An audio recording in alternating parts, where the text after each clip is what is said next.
Navia mentioned that she stayed in touch with Linny and the others after working together. Apparently, they've been at the docks distributing these strange pockets the whole time since. Traveler, Paimon. Ah, and Miss Charlotte, too. Would you like a magic pocket? What sort of gadget is it? It's a wondrous bag that can be used to carry many things. The water level has returned to normal, but if you see any of your things floating around, you can use this to carry them. Or you could trick a friend into doing it for you. Trick a friend? I wonder which of my friends would fall for that.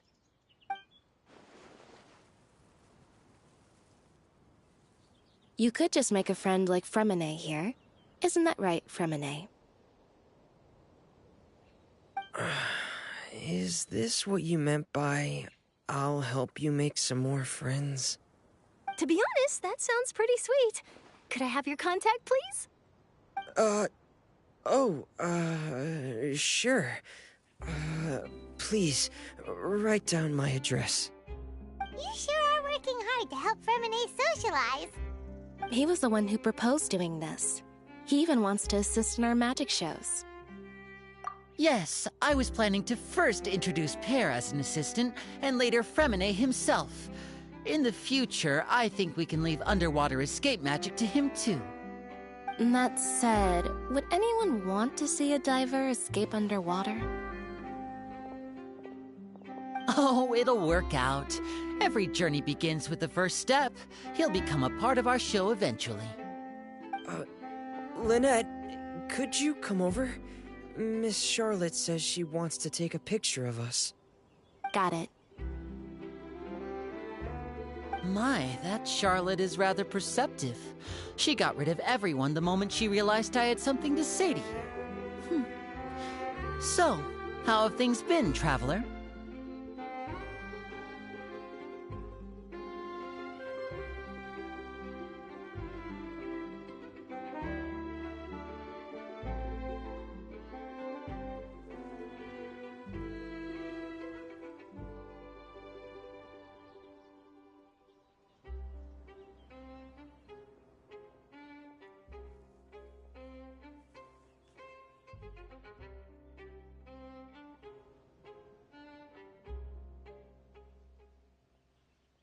Father says that you did a great deal during the latest events.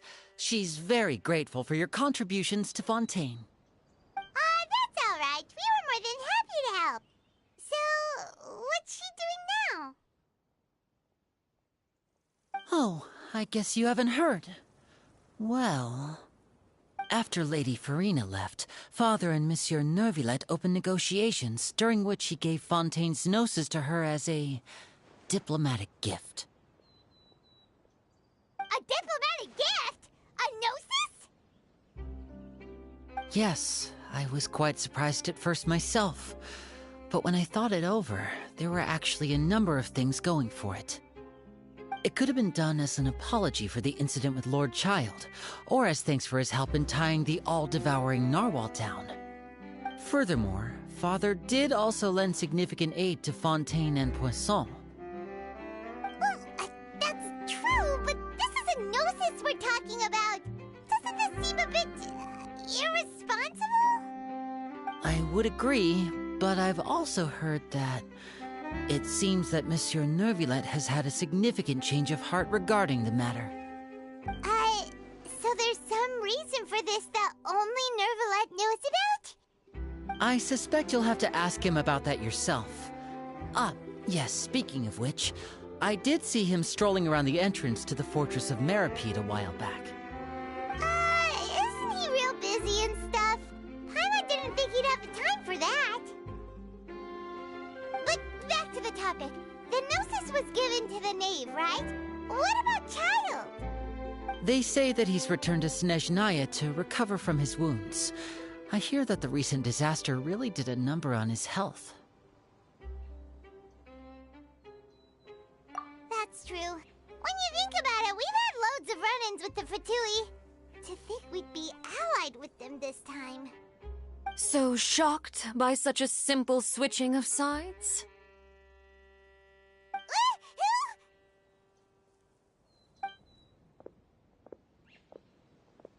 Father! Well, well, what do you know? Come to the docks to see how my children are doing and meet the Traveler by chance. Please do not pay my accomplishments in Fontaine too much mind. I would have done them regardless. Are you going to take the Gnosis back to Snezhnaya? That is our duty as Harbingers, yes. Don't be too preoccupied with sides. The goal of the Fatui concerns not a single place or person, but the entire world. With such a grand goal in mind, it is inevitable that we must wear many masks. Switching my masks is something I've always done.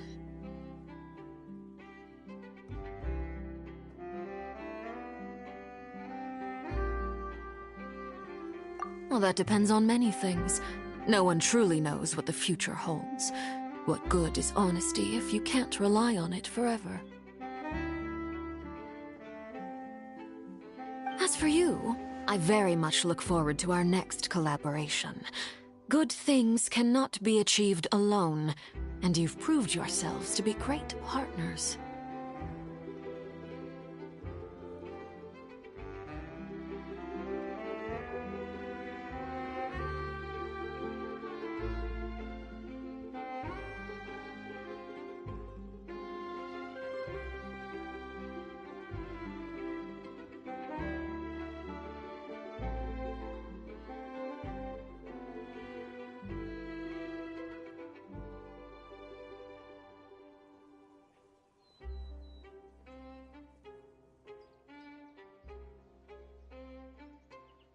A vision?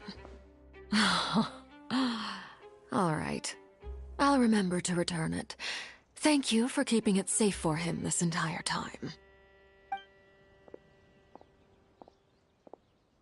And that's a wrap for me.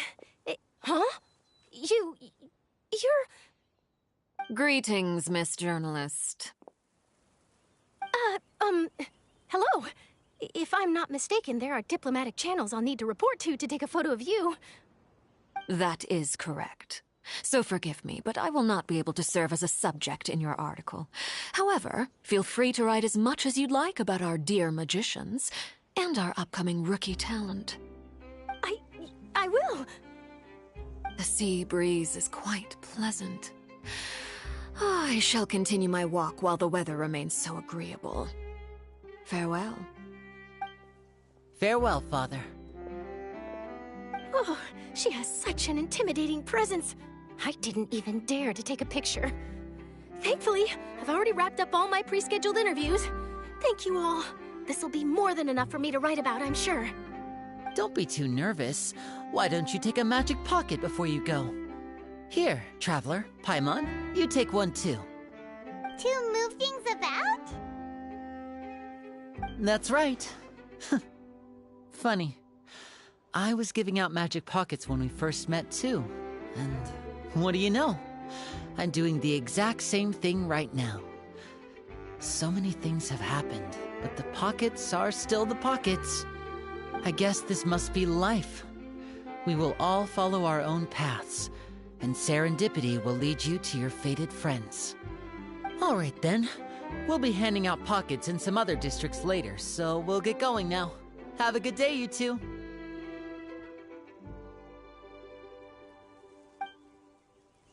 Well, guess we sent Charlotte off. Shall we go see how Neverlette's doing? As long as he's not so busy that he doesn't have time to chat anyway. One more story to add to my collection.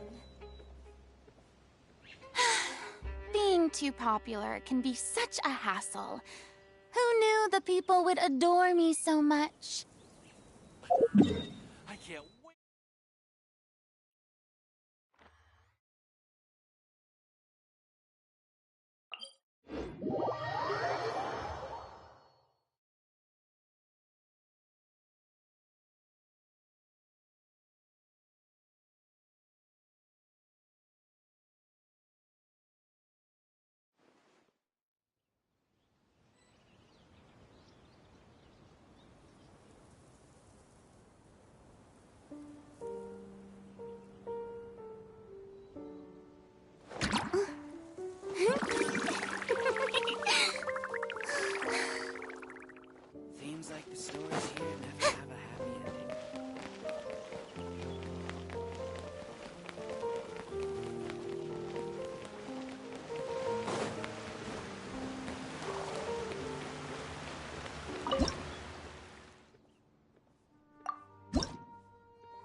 The entrance to the fortress!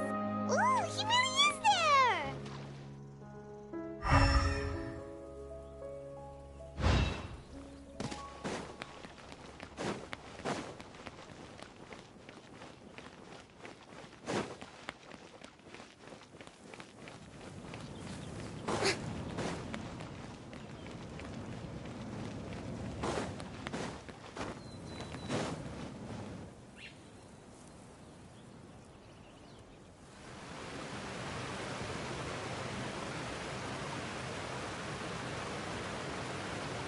You really are here, Nervalette. Paimon didn't think you were going to have free time this hour of the day. Really? Oh, I suppose you must have met Mr. Linney. He took the time to greet me earlier when he passed this way. In any case, you came at a good time. I was just considering reaching out to you to set up a meeting, so I may explain some things that I haven't had the time to before. Aw, Paimon's glad that you remembered. Thank you for keeping us on your mind, what with you being busy and all. Alright, let's have it then. How was Fontaine actually saved? The whole business is still quite the mystery to us. It is strange how words can often leave a bitter taste in the mouth when it finally comes time to say them out loud.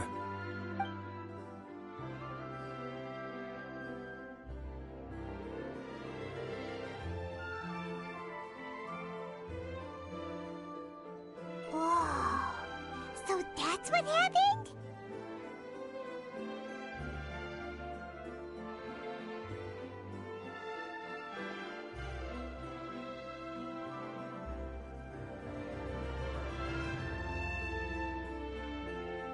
Focalor destroyed the divine throne of the Hydro Archon and restored your power to you, transforming you into a fully fledged elemental dragon sovereign.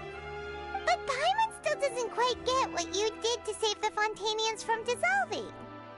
For me, the authority of the ancient dragons refers to absolute control over the hydro element. Fontainians were incomplete humans born of Egeria's use of the power of the primordial sea, with constitutions similar to that of mimics.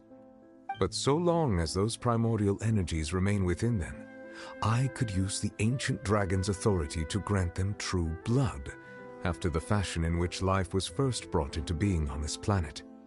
In other words, when I gave my verdict, Fontainians became true humans, and thus would naturally no longer be dissolved by water from the primordial sea.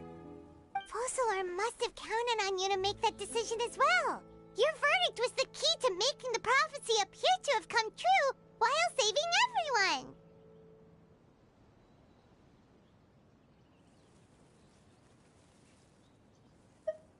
Yeah, and in a manner of speaking, Focalor finally managed to fulfill the original Hydro Archon's wish to turn Oceanids into real people too! It seems from your expressions that you still have more things you wish to ask. Ask away. I will tell you the truth as I know it.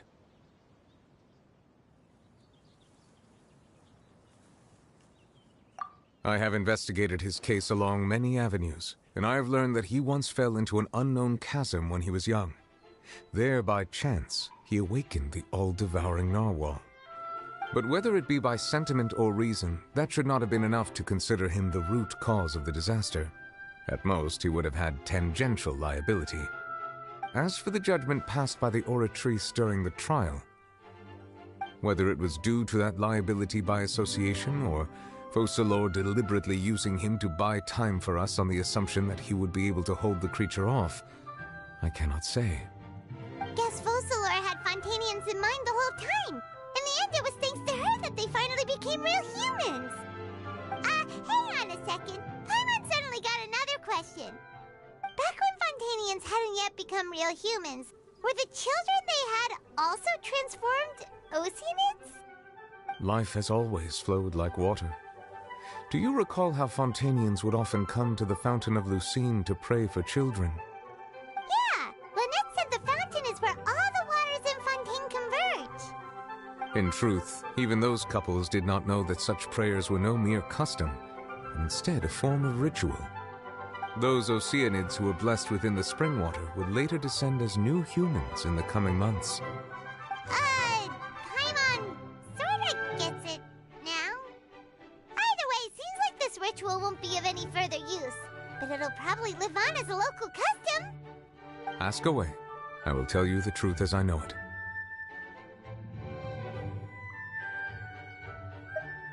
Yeah, about that. Risley said Farina has already left. What's that all about? Ah, Lady Farina. The people are only aware that her death sentence has not been carried out. She abdicated the post of Hydro Archon and left affairs related to that title to me, before leaving the Opera House. I related Focalor's words to her faithfully and completely. After hearing them, she seemed neither saddened nor comforted. She simply said that she was tired and needed to rest. Having said that, she then packed her things and moved out of the Opera House, not unlike how an ordinary person might. But she's still got a place to stay, right? You need not worry.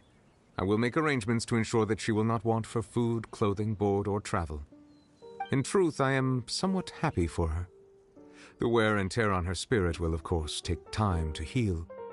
But now that she no longer has to play the role of Focalor the Hydro Archon, she can finally lay down her burdens and lead a normal life. What about you then? What are your plans now that you've regained your full powers as the Hydro Dragon? After Focalor passed on, the Oratrice also ceased to function. This matter will directly affect our trials. After much careful consideration, I've decided to take over its role in our courts. From now on, I shall hear cases and pass verdicts by myself. Looks like you're still considering stuff from the perspective of the Udex, huh? As an elemental dragon, there are indeed many things that I must do. But this power and this duty, in a manner of speaking, you could say that both were granted to me. As such, before I attend to my other responsibilities, I must first and foremost continue to serve Fontaine as its highest judge. The duty of the Hydro Sovereign and the duty of the Udex shall coexist within my person. Additionally, the Hydro Archon's departure has brought about another problem, which is that the Opera House shall no longer produce indemnitium. That's true. That power was derived from the people's faith in the Hydro Archon, wasn't it? Wait, but the various mechs and machines in the city are all still okay. Where are they getting their energy from? As I am now, I have full command over New Musia, and it can serve as a complete substitute. Another reason why I cannot quite leave Fontaine immediately. Wow. This ancient dragon's authority stuff is really quite useful, huh? Ask away. I will tell you the truth as I know it. Oh, that's right! They say you've given it to the knave as a diplomatic gift or something! Leaving aside their intentionality, the two Fatui Harbingers have indeed done much for us during this crisis.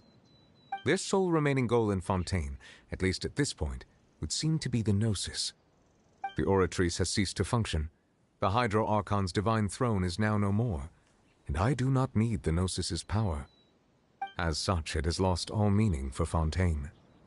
If the Fatui have impure designs, then we might as well accede to their request now, and avoid unnecessary conflict. What complicated considerations? Paimon thought you were just giving it to them out of gratitude to the knave and as an apology to Child. Ask away. I will tell you the truth as I know it.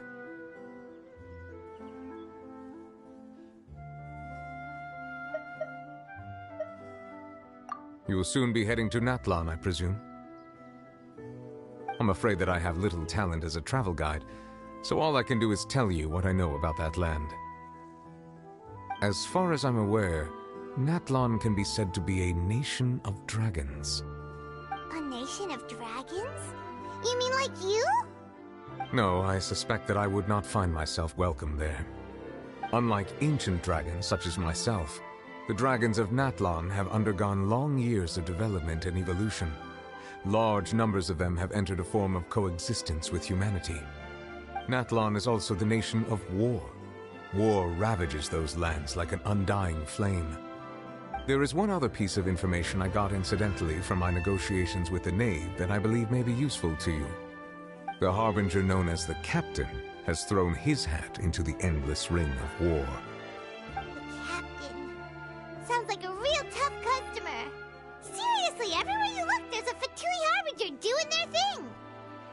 I suggest that you fully prepare yourself before going to Natlan. In the meantime, Fontaine's doors will always be open to you. Ask away. I will tell you the truth as I know it. Hang on a sec. Paimon's still got a question about the Gnosis. When we spoke to Linny earlier, he mentioned that your attitude towards giving away the Gnosis had clearly changed. We guessed that there might be some reason for it that only you were aware of. No wonder the House of the Hearth is the Fatui's intelligence division. They are certainly sharp. So regarding this specific issue, I was just getting ready to share something with you. What is it? In truth, I exchanged some further words with that lady named Skirk after sending you two back to the surface. It went something like this.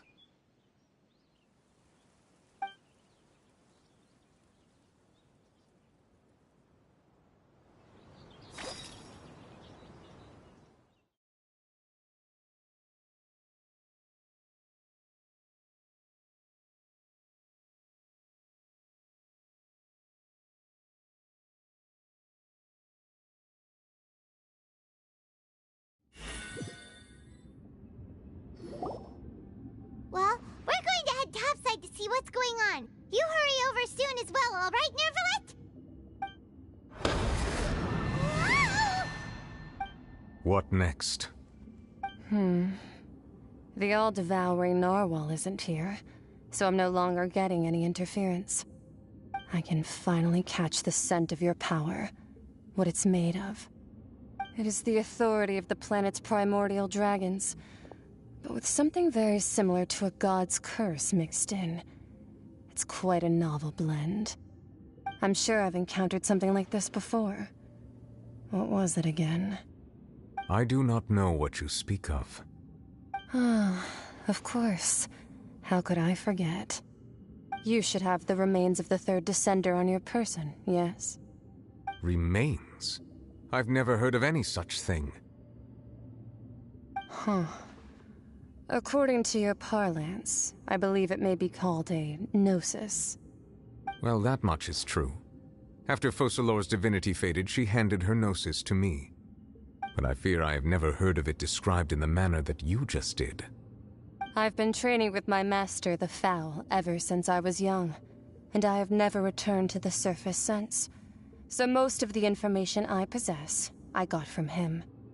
It is only natural for those who are greater than humanity to possess a different sort of common sense, which is why there are so many problems in our attempts to communicate with humans.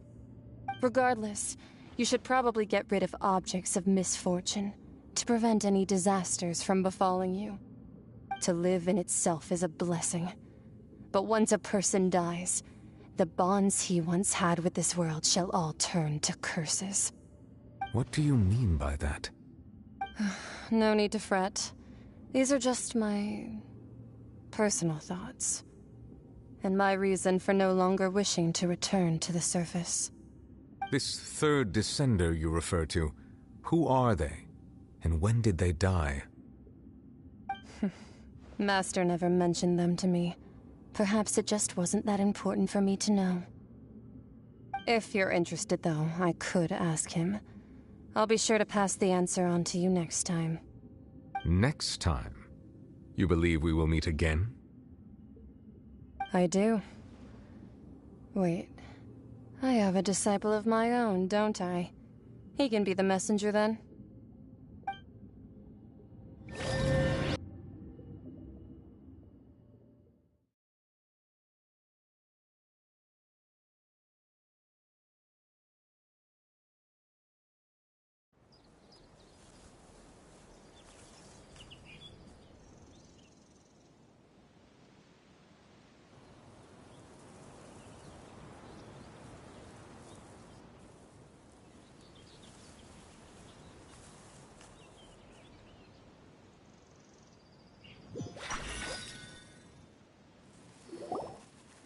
That's what she told me. Whether it would prove useful or not, I wanted to pass that information on to you. The remains of the third descender? So that's what the Gnosis actually are. Paimon just thought they looked like chess pieces. How could they be a person's All the same, assuming that there was no misunderstanding or special metaphor at play, that is what she meant to say. And she said that it would bring misfortune and that you should check it, which is why you gave it to the Fatui! If she speaks the truth, then I would simply be putting Fontaine at unnecessary risk by keeping it here.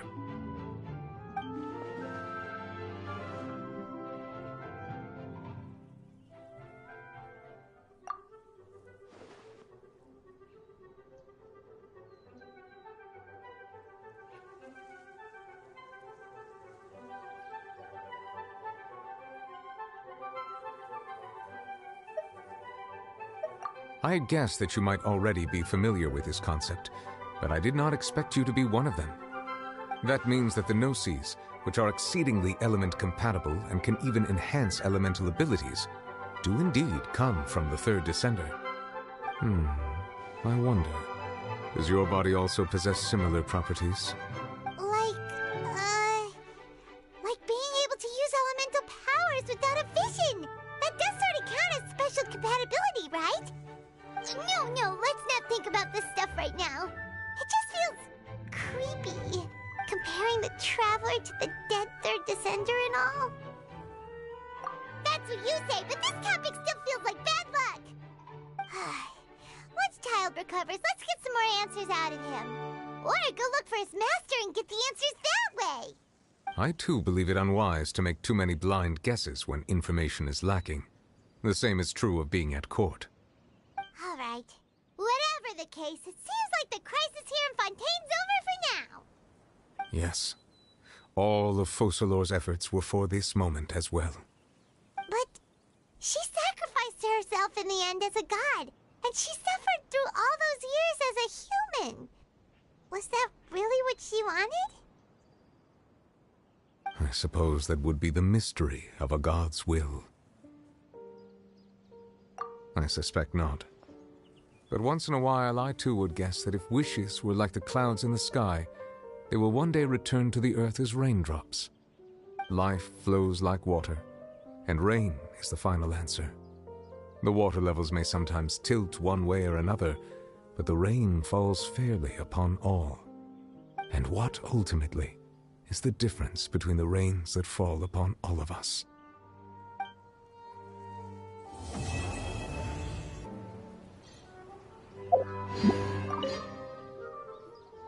It seems from your expressions that you still have... Ask away. I will tell you the truth as I know it. I suggest that you fully prepare yourself before going to Natlan. In the meantime, Fontaine's doors will always be open to you.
Stabilize!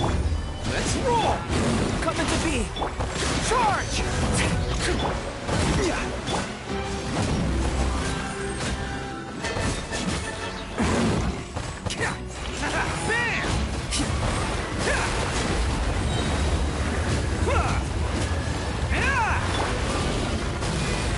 Solidify!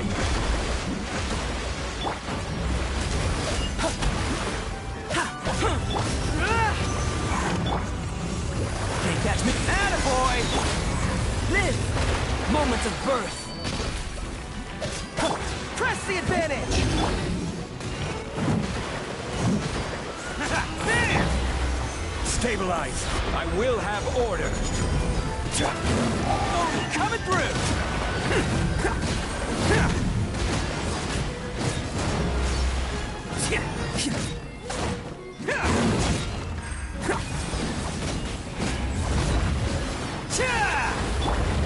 Coming to be. Fall in. Solidify.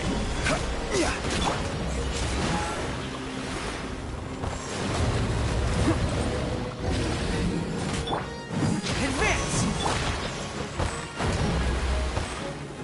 Stabilize.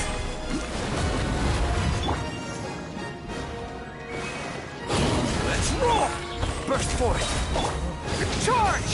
Witness my great undertaking! Rally! Order guide you! Bam!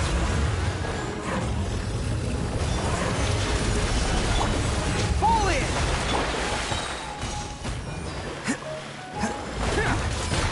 Who wants some of this?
Life, death, and the world around us all follow a set of laws. But if you never test the limits, how can anyone know where the boundaries of these laws are?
Mind the side effects.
fallen leaves.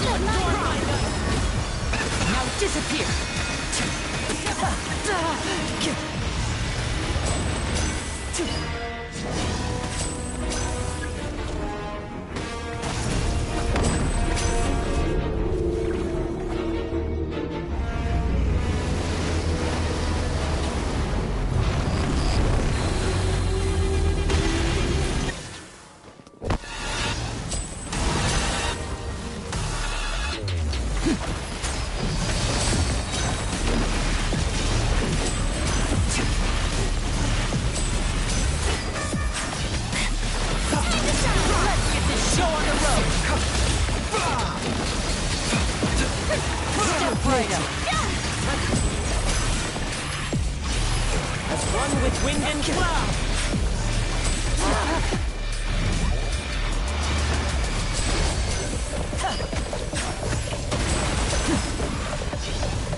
Nature. Step right up.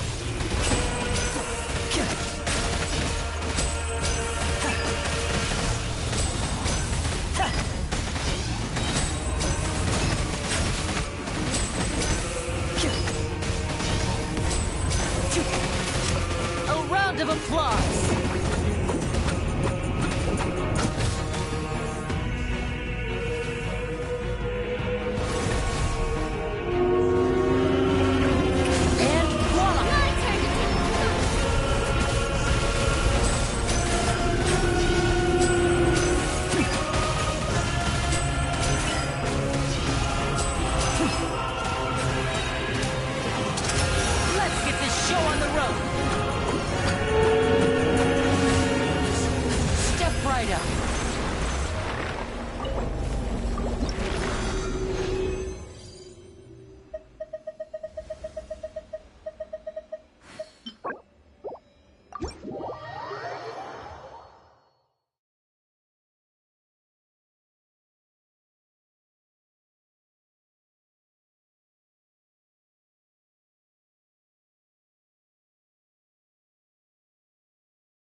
You